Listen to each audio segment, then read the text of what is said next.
Oi, gente. O vídeo de hoje é sobre a República Liberal ou República Populista. Vocês vão encontrar nos livros aí esses dois nomes, tá? Gente, qual que é a introdução desse assunto? A República Liberal ou Populista, como também é conhecida, compreende um período que vai desde o fim do Estado Novo, ou seja, da ditadura de Vargas, até a ditadura militar. Então, é um período que vai de 1945 até 1964. São 19 anos, né? Nesse período, o Brasil teve 5 presidentes. Um deles vocês já conhecem, Getúlio Vargas, né?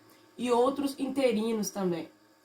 É importante entender a contribuição de cada presidente desse para o período. Mas talvez mais importante ainda é entender o período como um todo. Gente, esse período ele é revolucionário, pois a intenção que percorre todo ele, a intenção era de solidificar a ideia do que é o Brasil. O que nós queríamos do Brasil?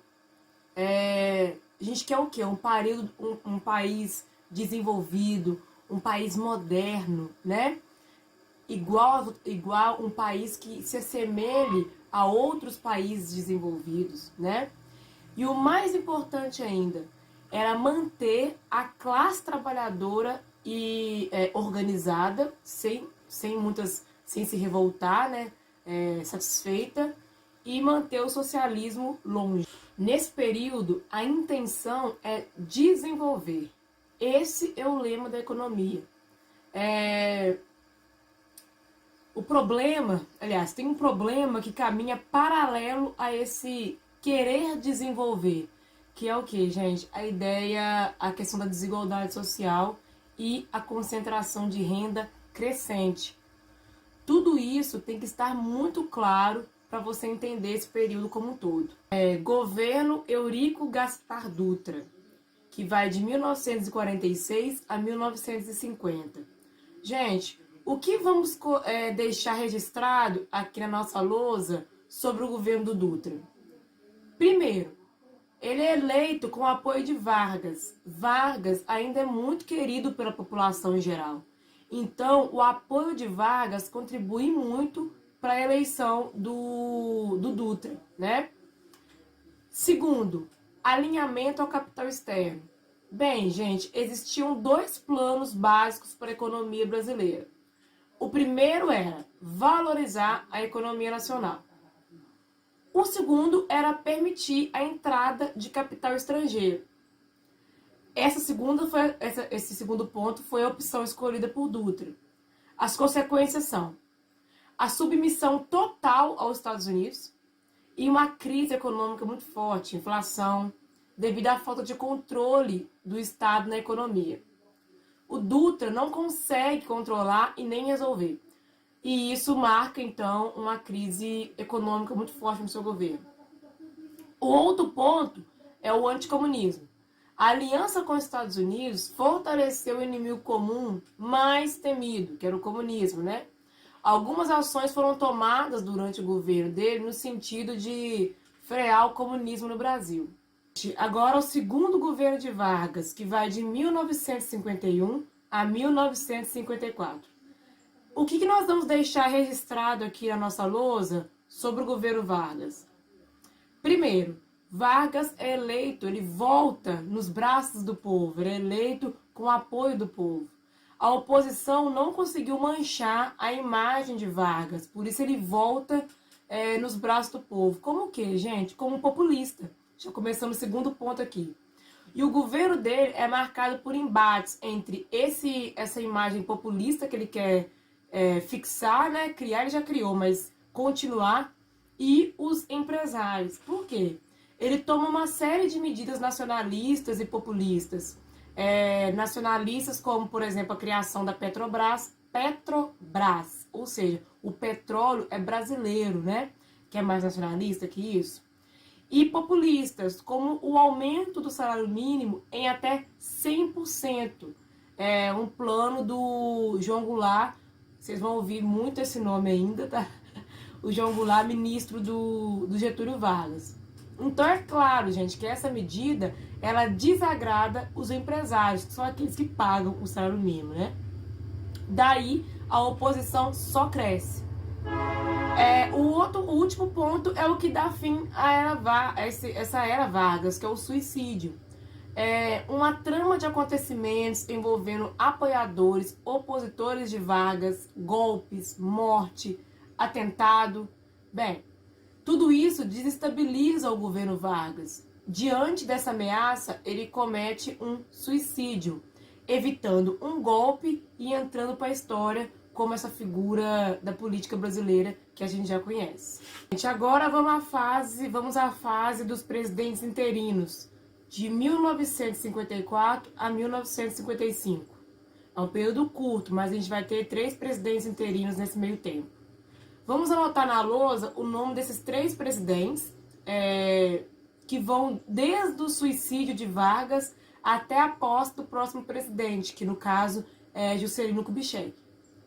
Interino, gente, é o mesmo que provisório. Ele governa por pouco tempo até que o próximo presidente venha, tá? O primeiro presidente interino vai ser o Café Filho. Ele é o vice-presidente, né? Na falta do presidente, assume o vice. O Café Filho precisa sair, acaba que ele não governa muito tempo, porque ele precisa sair por motivos de saúde. Assume Carlos Luz, presidente da Câmara.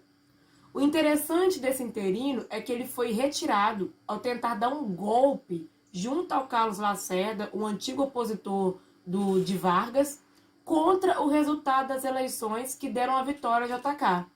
Então, no lugar do Carlos Luz, é colocado Nereu Ramos, que é um presidente do Senado. Ele assume, garantindo que quando chegasse a posse do JK, ele conseguiria assumir normalmente. Governo Juscelino Kubitschek, que vai de 1956 a 1961.